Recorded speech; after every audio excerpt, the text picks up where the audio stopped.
नमस्ते बच्चों, मैं पिंकी गांधी फ्रॉम लियाल पब्लिक स्कूल।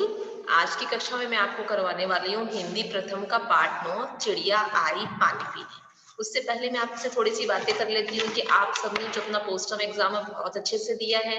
अब आपको क्या करना है, साथ साथ में कविताओं को और कहानियों को पढ़ते जाना और साथ साथ में याद भी करते जाना और अपना काम नीट एंड क्लीन तरीके से अपनी अपनी कॉपीज में पूरा करना है। ठीक है, आज हम कविता पढ़ेंगे, चिड़िया आई पानी पीने। आप सबको चिड़िया अच्छी लगती है ना, कितनी सुंदर होती है और कैसे तेज धूप में, गर्मी में या सर्दी में हम सबके घरों में आती है, पानी पीती है, दाना खाती है और रोटी भी खाती है। आप सब उन सबको पानी देने के लिए किस बर्तन का यूज करते हो? ज्यादातर घरों में क्या करते हैं, एक मिट्टी की थाली होती है या एक मिट्टी का गोल सा बर्तन होता है जिसको हम पानी से भर के रख देते हैं, जिसमें आकर के चिड़िया पानी पीती है ना। तो हम कविता पढ़ते हैं और देखते हैं कि इस कविता में चिड़िया क्या कह रही है। सूरज चमचम चमक रहा है, आसमान में दमक रहा है। यहाँ पे हमें क्या बता रखा है कि जो सूरज है वो चमचम चमक रहा है, यानी कि बहुत तेज आसमान में चमक रहा है और दमक रहा है।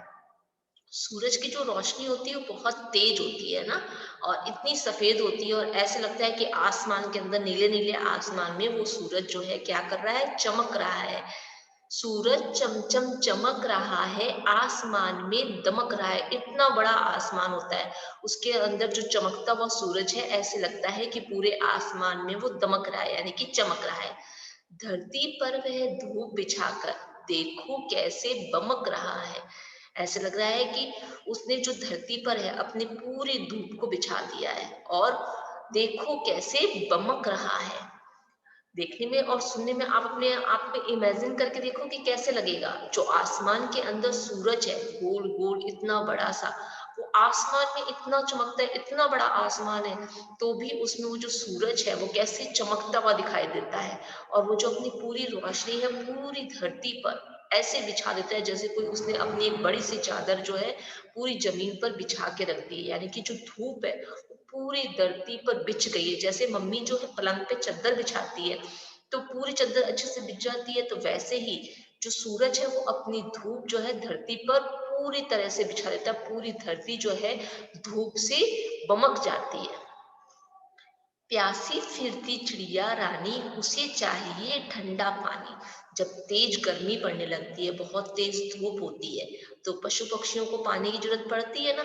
और हर जगह गर्मियों में क्या हो जाता है, पानी भी सूख जाता है तेज गर्मी से। तो पशु पक्षियों को भी पानी चाहिए होता है और जो चिड़िया होती है उसको भी पानी चाहिए होता है। प्यासी फिरती चिड़िया रानी, जो पानी चिड़िया है वो भी पानी की तलाश में इधर उधर घूमती है और उसको क्या चाहिए होता है, ठंडा ठंडा पानी चाहिए होता है। हमें भी ऐसा लगता है ना कि जब बहुत तेज गर्मी होती है तो हमको भी बहुत ठंडा ठंडा पानी पीना अच्छा लगता है। वैसे पशु पक्षियों को भी ठंडा पानी पीना अच्छा लगता है। लाओ ना मिट्टी की थाली, भर दो उसको गुड़िया रानी। तो चिड़िया क्या कहती है कि मिट्टी की थाली ले आओ, क्योंकि मिट्टी के बर्तन में जो है पानी ठंडा रहता है। इसलिए चिड़िया क्या कहती है कि मिट्टी की थाली ले आओ गुड़िया और उसमें पानी भर दो। मम्मी भी क्या करती है ना, घरों में मटकी का यूज करते हैं ताकि उसमें जो पानी रखा हुआ हो वो ठंडा हो जाए। लाओ ना मिट्टी की थाली, भर दो उसको गुड़िया रानी। गर्मी के गर्म महीने, चिड़िया आई पानी पीने।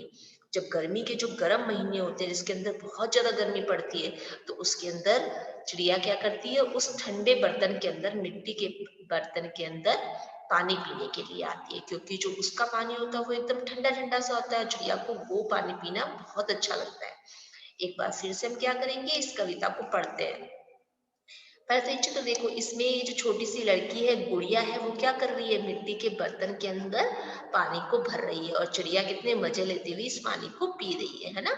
ऐसे ही हमें क्या करना चाहिए, पशु पक्षियों के लिए पानी को भर के रखना चाहिए, क्योंकि उनको पानी देने का काम कौन करेगा, हम ही तो करेंगे ना। इसीलिए गर्मियों में हमें उनके लिए मिट्टी के बर्तन में पानी भर के रखना चाहिए, ताकि जो पशु पक्षी हैं वो आराम से पानी पी सके, क्योंकि उनको हम ही पानी दे सकते हैं और वो कहाँ से पानी पियेंगे, है ना। कविता पढ़े एक बार, आप मेरे साथ साथ में पढ़ोगे और मात्राओं का ध्यान रखोगे, है ना। बहुत दिनों बाद तो आप अध्याय को पढ़ रहे हो तो मात्राएं भी थोड़ी सी भूल गए होंगे। सबसे पहले देख लो, चिड़िया पे कौन सी मात्रा है, छोटी ई की, ड पे भी छोटी ई की, है ना। और ऐसे ही आगे देखो, यहाँ बड़ी ई की मात्रा है और यहाँ भी बड़ी ई की मात्रा है। जब भी कोई शब्द पढ़ते हो तो मन में मात्राओं का ध्यान रखा करो। सूरज चमचम चमक रहा है, आसमान में दमक रहा है, धरती पर वह धूप बिछाकर देखो कैसे बमक रहा है। प्यासी फिरती चिड़िया रानी, उसे चाहिए ठंडा पानी, लाओ ना मिट्टी की थाली, भर दो उसको गुड़िया रानी।